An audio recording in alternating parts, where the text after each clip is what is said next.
हरे कृष्णा। हरे कृष्णा। सभी भक्तों का स्वागत है आज की वैष्णव एटिकेट क्लास में। आज हम भगवत गीता नहीं करेंगे, भगवत गीता कल भी नहीं होगी, कल क्लास होगी नहीं और फिर सीधा मंडे क्लास होगी। ठीक है, तो हम शुरू करते हैं मंगलाचरण से।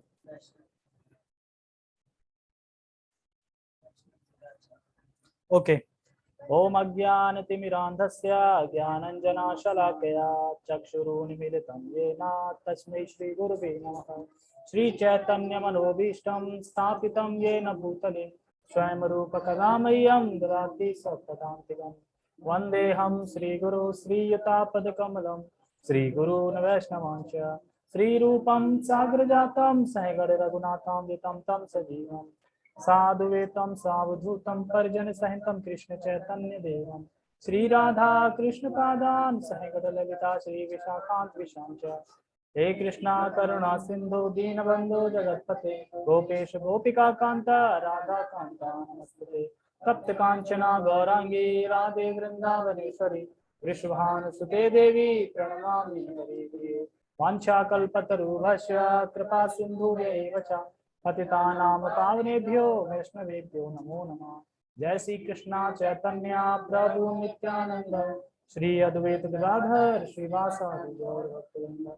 हरे कृष्णा कृष्णा कृष्णा हरे हरे हरे राम राम राम हरे हरे।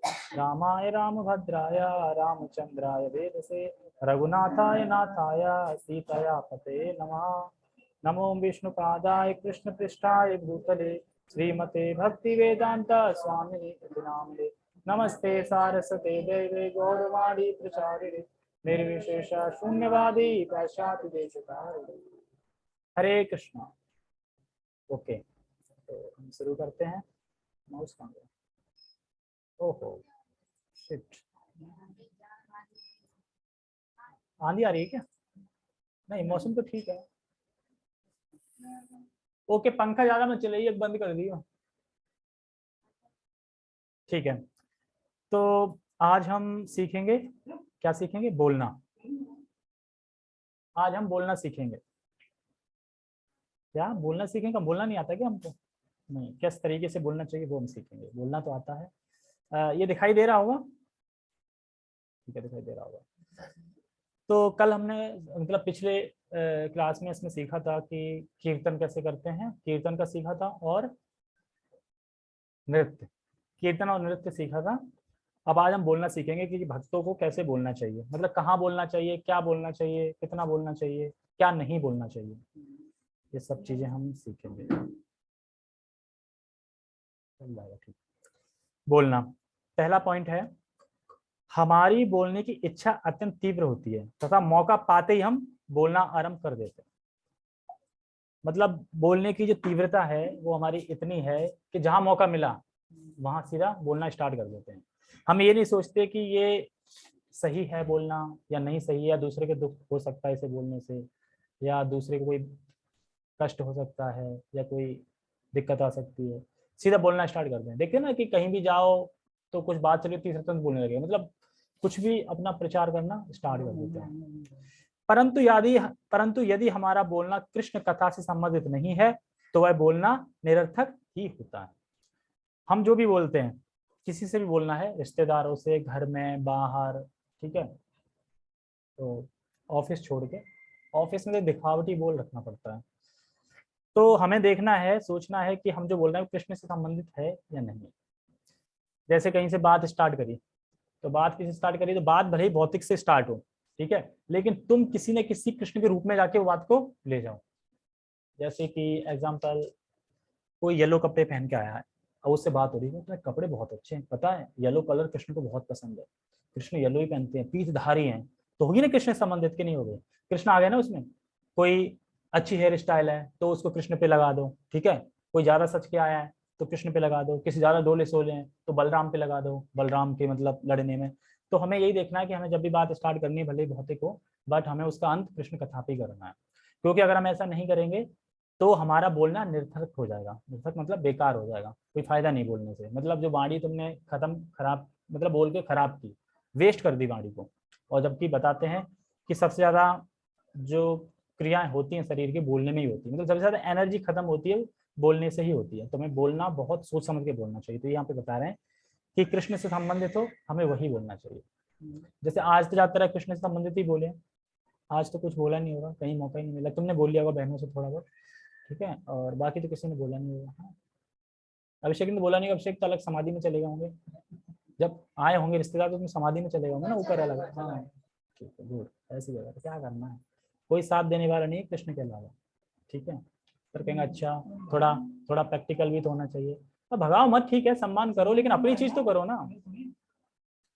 भगाने मतलब नहीं है। अब पता है कि तुम्हारी बहनें अगर भौतिक बातें करेंगी वही करेंगी, तुम्हारी मतलब कि भक्ति में करेंगी। हाँ कृष्ण पे कर सकते हैं तो ठीक है। कृष्ण से हमें, हमारा लक्ष्य यही है कि जो भी आत्मा, जो भी सोल आई है, उसको बहन भाई ना देख के, ये देखो ये कृष्ण की सोल है जो भूली हुई है, हमें उसे कृष्ण से जोड़नी है। वो डब्बा रखा है, 100 रुपए जमा कर दो उसमें। आपस में बोल रहे थे ना, आप 50-50 जमा करो। हाँ तो 50-50 जमा करो ना, ठीक है, ओके ठीक है। तो आगे नंबर 2, इस प्रकार निर्थक बोलना क्या माना जाता है? प्रजल्प। कहते हैं ना यार, प्रजल्प से बचना चाहिए। अगर प्रजल्प करेंगे तुम्हारी भक्ति डाउन होगी, प्रजल्प करेंगे तो निर्थक बोलना मतलब प्रजल्प में काउंट हो गया। और बता भाई कैसा है? अच्छा हूँ, ठीक है। और बता घर में सब कैसे हैं? अच्छा उसकी शादी नहीं हो रही क्या? क्यों नहीं हो रही? अरे लड़का बेकार है, लड़की बेकार है। क्या कोई फायदा है इन बातों को बोलते हैं? या बोलो गर्मी बहुत है, सर्दी बहुत है, इस सरकार ने ये कर दिया, पेट्रोल महंगी कर दी, ये कर दी, दुनिया भर की चीजें बोल डाली, लेकिन हम तो कुछ कर नहीं सकते, हमारे हाथ में तो है नहीं। तो क्यों ना हम कृष्ण कथा बोले ना, अपना करो, और बाकी जो कर रहे हैं तो उनसे दूर रहो। तो कह रहे हैं सब प्रमाद कहलाता है। इसकी उत्पत्ति अपनी भौतिक इच्छाओं के कारण होती है, अतः भक्तों को सदा सदैव इससे सावधान रहना चाहिए। तो अब कोई बोले ये प्रजल्प होता कैसे, प्रजल्प की उत्पत्ति कहाँ से हुई? तो ये होती है हमारी भौतिक इच्छा से। हमारी कोई भौतिक इच्छा होगी तो उसी से स्टार्ट होगा प्रजल्प, नहीं तो नहीं स्टार्ट होगा। क्योंकि हमारी अगर भौतिक डिजायर नहीं है, सिर्फ स्पिरिचुअल डिजायर है, तो स्पिरिचुअल डिजायर तुम भक्ति के बारे में पूछोगे जिसको पूछोगे, तो फिर तो प्रजल्प का कोई मतलब ही नहीं बनता। तो इसी से, इससे कह रहे हैं भक्तों को सावधान रहना चाहिए। हमें पूरे दिन में शाम को जाके एक सोचना चाहिए 5 मिनट बैठ के कि मैंने कहाँ प्रजल्प किया और कहाँ मैंने कृष्ण संबंधित बात करी, तो उसको मैं कैसे ठीक करूंगा। सभी भौतिक सांसारिक साहित्य भी हमारी इस बोलने की प्रवृत्ति का व्यवहारिक प्रदर्शन ही है। सांसारिक साहित्य भी, जैसे श्रील प्रभुपाद जी उपदेशामृत में कहते हैं कि भौतिकतावादी लोगों को समाचार पत्र, मासिक पत्र तथा उपन्यासों के ढेर पढ़ने में, शब्द पहेली हल करने में तथा अन्य निर्थक बातें यानी गप्पे करने में आनंद आता है। वो बताते हैं कि लोगों को इन चीजों में आनंद आता है। जहां भी होगी, या तो न्यूज़पेपर की बात खोल देंगे, या कोई चुटकुलों की कहानी होगी वो खोल देंगे, या कोई काव्य कविताएं लिखी हैं वो खोल देंगे, या फिर कोई समाचार पत्र जब तक चार्ट नहीं लेंगे पूरा चारों तरफ से, तब तक उन्हें चैन नहीं मिलता। तो ऐसे चाय की चुस्की लगती रहेगी और समाचार पत्र हाथ में होना चाहिए, इनमें आनंद आता है लोगों को।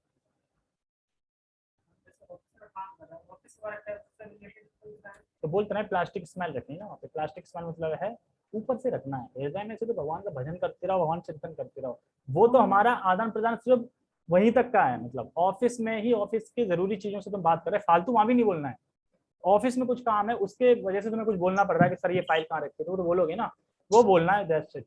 और घर आके वहीं कहीं छोड़ जाना सब कुछ, वो तो कोई दिक्कत नहीं उसमें, क्योंकि वो तो करना ही है। अब मान लो कि ऑफिस जा रहे हैं, मान लो ऑफिस जा रहे हैं, तो कथा सुनते हुए जा रहे हैं, कथा सुनते हुए आ रहे हैं, तो ये सारा ऑफिस जाना ऑफिस आना स्पिरिचुअली हो गया, क्योंकि वो तो खाली तुम अपने शरीर के लिए, भगवान के लिए कुछ ना कुछ तो कमाना है, तो वहां पे तो बोलना ही पड़ेगा ना, तो वो बोल सकते हैं उसमें। लेकिन ऐसा नहीं कि अब मजाक करने गप्पे, क्योंकि ऑफिस में तो गप्पे मारते हैं ना बहुत से लोग, बैठ जाते हैं पूरी मंडली बैठ। मेरे ऑफिस में तो सच बताऊं कि इतना फालतू, मतलब ना कोई टांग है ना कोई पैर है बात का, वो बात बोलते रहे, खींचते रहेंगे एक दूसरे को। सर भी खड़े हो जाएंगे, वो भी खड़े हो जाएंगे, बस खिस्सियां चलती रहेंगी। मैं अपना आराम से कथा बता बनाता रहूंगा, ये करता रहूंगा, तो लोग लगे रहेंगे वहाँ पे। और वहाँ पे एक इंसान तो ऐसा है, अब बता नहीं सकता, कि वो तो ऐसा है कि बुढ़ापा सा आ गया, अपना को ब्राह्मण बोलता है, पर एक नंबर का खिल्ली इंसान है, बस इसकी उसकी बस मजे लेता रहता है, बस कुर्सी से, मतलब और कुछ नहीं, बस कोई काम नहीं है उसको। तो ऐसे लोगों से बचना है, मतलब वहाँ पे हमको टाइम बर्बाद नहीं करना है, बस ऑफिशियल चीज से रिलेटेड जो काम है ना वो बोलना है। ठीक है, कोई नहीं, अपना काम करो, ठीक है। तो कह रहे हैं गप्पे मारना बहुत आनंद लगता है लोगों को। हमने भी मारी है, खैर ये नहीं है कि हमने मारी। हम जब गाँव में थे तो वहाँ पे जो पटिया थी बाहर, वहाँ पे सब लोग आके बैठ जाते थे बड़े बड़े लोग। तो फिर वो स्टार्ट करते तो हमें बड़ा सुनने में रसा आता था ना। सोने मतलब सोने के लिए भी नहीं जान रहे थे कब सोना है कब नहीं सोना है। और जिस दिन फिल्म आने वाली होती थी फ्राइडे की और लाइट नहीं है, उस दिन तो लगे रहते थे 10 बजे यार 11 बजे तो आ जाएगी, आधा घंटा तो देख लेंगे। यहाँ तक कि 12 बजे लाइट आई तो भी तो आधा घंटे देख लेंगे ना, आधा घंटा क्यों छोड़े। इतने शौकीन थे भैया, तो खैर हमसे ज्यादा थे, वो तो VCR ACR हर 2 दिन में लेके आते थे। तो खैर अच्छा है कि हम भक्ति में आ गए, वो सब चीजें छूट गई। इस प्रकार के लोग अपना अमूल्य समय, जबकि लोगों को पता नहीं है कि जो समय है वो कितना मूल्यवान है। जैसे कि समय का उसी को पता रहता है जब समय की विपत्ति आती है उसके ऊपर। जैसे कि हमें जल का तभी पता चलता है, आज पता चलता है कि जल कितना इंपॉर्टेंट है लाइफ में। कोई बोले जल खूब आ रहा है, ऐसा तो नहीं, पियो मत एक जल, फिर देखना कि जल की क्या वैल्यू है ना। अभी तो अभी भी ख्याल आ रहा हो ना, ठंडा पानी ठंडा पानी। और ये बताओ, अगर इतना तपस्या नहीं देनी होती भगवान को तो निर्जला एकादशी सर्दी में नहीं आती। सर्दी में कठिन था क्या रहना? सर्दी में कठिन नहीं था कोई, तो एक बार पी लो, पूरे दिन रह लोगे तुम तो सो भी जाओगे। गर्मी में क्यों? ताकि तपस्या करें हम। इतनी भारी तपस्या नहीं है। अगर अभी मैं अभिषेक को बोलूँ कि अभिषेक प्रभु जाओ धूप में एक टांग पे खड़े हो जाओ ऐसे करके, कितनी देर खड़े हो पाओगे? 5 मिनट भी नहीं हो पाओगे। उससे सही है ना ये। तो इतनी बड़ी तपस्या नहीं है पर हमें लगती है। ओके, बोल सकते हैं, स्पीकर चालू है।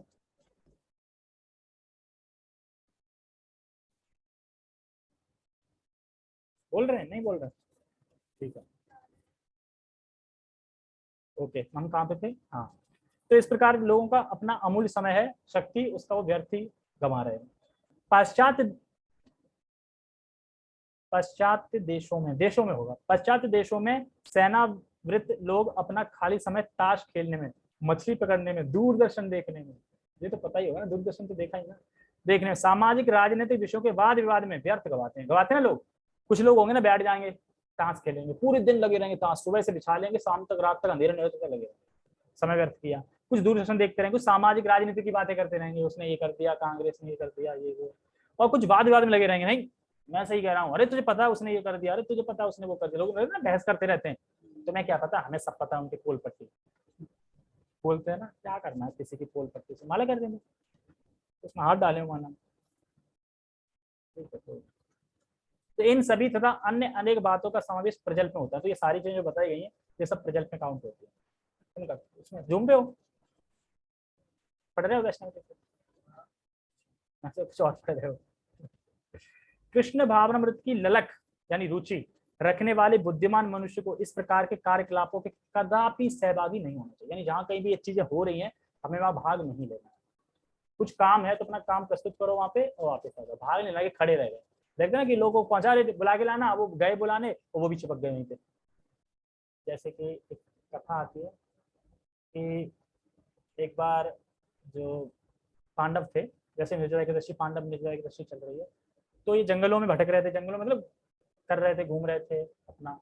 तो प्यास लगी युधिष्ठिर महाराज को, बहुत प्यास लगी, बहुत तेज। तो वो कहते हैं कि कहीं पानी देखो, पानी हो तो। अरे प्यास के ऊपर ही आ गया। कोई नहीं, बहुत प्यास लगी थी उनको। तो फिर उसमें से उनके भाई होते हैं ना, क्या नाम है, कौन कौन भाई थे? भीम, अर्जुन और नकुल, सहदेव, ठीक है। तो वो देखते हैं पेड़ पे चढ़ के, चारों तरफ देखते हैं, तो उन्हें पेड़ से दूर दिखाई देता है तालाब सा, मतलब जहाँ पक्षी चचा रहे थे, तालाब था, नदी टाइप की थी। तो फिर भैया मिल गया, मैं लेके आता हूँ। तो फिर जो सबसे छोटे भाई थे वो गए। अब वो गए तो वो नदी, एक्चुअली उस नदी में वास करते थे यमराज, ठीक है। तो यमराज करते थे, तो अब वहाँ पे ये कंडीशन थी कि यमराज कुछ प्रश्न थे, उन प्रश्नों का जब तो उत्तर नहीं दोगे पानी नहीं पी सकते, और पानी पियोगे तो मर जाओगे। तो वो जैसे ही पानी कहता, पानी प्यास लग रही, कह रहा है, उनको बाद में कहता खुद तो पी लो तब ले जाऊंगा। और खुद पीने लगे। एक बात आती है, ठहरो, तुम इस पानी को नहीं पी सकते, तुम पानी पियोगे तो मर जाओगे, नहीं पी सकते। कह रहे कौन है भाई? ऐसा भाई बाद में बात करें, पर पानी तो पी लो, प्यास लग रही है। नहीं मानते हैं, ठहरो, बोलने दो, पहले प्यास लगे फिर सुन लूंगा कौन बोल रहा है क्या नहीं बोल रहा है। जैसे ही पानी पीते मूर्छित हो जाते हैं आप। तो उसके बाद वो देखते हैं बहुत टाइम हो गया आए नहीं, क्या बात है, बहुत टाइम हो गया। कह रहे यार सहदेव तुम देख के आओ, जाओ। सहदेव जाते हैं, पहुंचते हैं, वो देखते हैं, अरे भाई को क्या हुआ, नहीं मूर्छित पड़े। कह रहे चलो अभी देखते हैं, अभी पानी वान डालते, पहले पानी पी लूं, प्यास से थे ना सब, पानी पी लूं। सेम आवाज फिर आती है, फिर वो कहते हैं कि भाई पानी तो पी लेने दो, फिर देखेंगे पानी के बाद जो भी। तो वो भी सेम। उसके बाद फिर भीम जाते हैं, वो भी। अर्जुन जाते हैं, वो भी। फिर लास्ट में कहते हैं यार जिसको भी भेजो पानी लेके नहीं आता है वापस, क्या बात है, लगता है खुद ही जाना पड़ेगा। तो वो खुद जाते हैं, खुद जाते तो अपने चारों भाई को देखते हैं। तो ऐसा नहीं अब युधिष्ठिर मतलब है छोड़ो ना पहले पानी पीते, नहीं। तो सेम आवाज उनको भी आई। तो वो कहते ठीक है आप प्रश्न करो, मैं आपके प्रश्न का जवाब दूंगा। फिर तो वो कहते ठीक है अगर आप मेरे प्रश्न का जवाब दे दोगे तो मैं आपके एक भाई को जिंदा कर दूंगा। इसमें 2 भाई को बोला था शायद, है 3 नहीं, एक को बोला था, एक को बोला था कि एक को जिंदा कर देंगे। मतलब तो फिर वो 5 7 8 जो भी उनके प्रश्न होते हैं कि मतलब वो थोड़ा फिलोसफिकल है, मतलब कि मनुष्य का सबसे बड़ा कर्म क्या है, मनुष्य का ये क्या है, मतलब बहुत सारे क्वेश्चन होते हैं। तो उसका सबका जवाब देते परफेक्ट, जवाब दे देते परफेक्ट। तो वो कहते हैं बताओ किसको जिंदा करना है। तो जाहिर सी बात है नकुल सहदेव तो उनके दूसरे उससे माँ से थे, मैम तो कौन थे, भीम और अर्जुन। तो भीम अर्जुन से एक मांगेंगे ना वो, तो मेरा भाई है। तो कहते देखो मेरे माँ में से मैं तो जिंदा हूँ, तो फिर लेकिन मेरी दूसरी माँ में तो कोई नहीं है ना, तो वो एक को जिंदा करवा देगा, आप सहदेव को या नकुल को जिंदा कर दो। तो ये बात सुन के वो यमराज बड़ा खुश हो जाते हैं कि आप तुम बता तुम्हें इतना वो है, मतलब इतना वैष्णवता है, इतना मतलब कि कहते हैं ना कि अपने भाइयों से इतना प्रेम है कि तुम अपना मतलब खास भाई ना मांग के करे, मैं सबको जिंदा कर देता हूँ। तो फिर वो सबको जिंदा कर देते हैं। तो ऐसे ऐसी कथाएं आती हैं महाभारत से। तो यहाँ पे यही है कि किसी को भेजो तो वहां भी रह जाता है, वो वापस नहीं आ रहा। खैर इससे लिंक नहीं थी, बट निर्जला एकादशी थी तो पांडव का थोड़ा स्मरण होना चाहिए था, है ना, पांडव निर्जला एकादशी है ना, तो इसलिए अपने आप ये अकस्मात ही आ गया तो बता दें, ठीक है। श्री रूप गोस्वामी कृष्ण कथा की प्रक्रिया के विषय में बताते हुए कहते हैं कि निरर्थक वार्ता बड़बड़ करने की अपनी प्रवृत्ति पर प्रतिबंध करने के लिए भगवान श्री कृष्ण से संबंधित विभिन्न विषयों पर चर्चा करनी चाहिए। इससे अपनी जब जब बोलने की इच्छा होती है तब तब कृष्ण कथा करने की प्रवृत्ति आती है। अगर हम ऐसे ही रेगुलरिटी करेंगे ना, जब भी बोलेंगे कृष्ण के बारे में बोलेंगे, तो हम जब जब भी बोलने की इच्छा करेंगे बोलेंगे तो हम कृष्ण कथा ही बोलेंगे, ये एक तरह से प्रैक्टिस बन जाएगी। तो इसलिए हमें कृष्ण कथा ही बोलनी चाहिए। और हमें बातचीत आरंभ करने से पहले पूर्व पुष्टि करनी चाहिए, मतलब पहले ही सोच लेना चाहिए कि हम जो बात स्टार्ट करने जा रहे हैं क्या यह आवश्यक है, क्या यह विनम्र है, मतलब ऐसा नहीं लड़ाई लड़ाई करवा दे, विनम्र है, और क्या ये योग्य है, मतलब योग्य है, ठीक है बात करनी चाहिए। तो हमें ये 3 चीजें पहले स्मरण करनी चाहिए, फिर किसी से बात करना स्टार्ट करना चाहिए। ऐसा नहीं कि बस यहाँ टाइम मिला मौका मिला दे दनादन स्टार्ट कर दिया। और भक्तों को अपमान सूचक शब्द नहीं बोलने चाहिए एवं विशेष रूप से भक्तों की निंदा से बचना चाहिए। भक्तों की निंदा सबसे पहला नाम अपराध है। वैष्णव अपराध से वैष्णव अपराध करने से हमारी भक्ति लता तुरंत नष्ट हो जाती है। तो जैसे हमारी भक्ति लता बढ़ रही है, हमने वैष्णव अपराध कर दिया तो तुरंत नष्ट हो जाती है। तो हमें वैष्णव अपराध से बचना चाहिए कि हम किसी भी वैष्णव से अपराध ना करें, विनम्र रहें।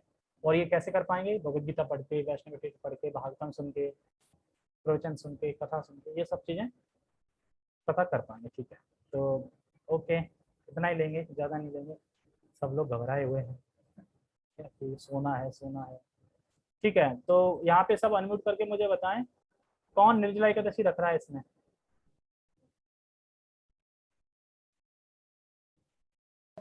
हरे कृष्णा। हाँ बोलिए कौशल प्रभु।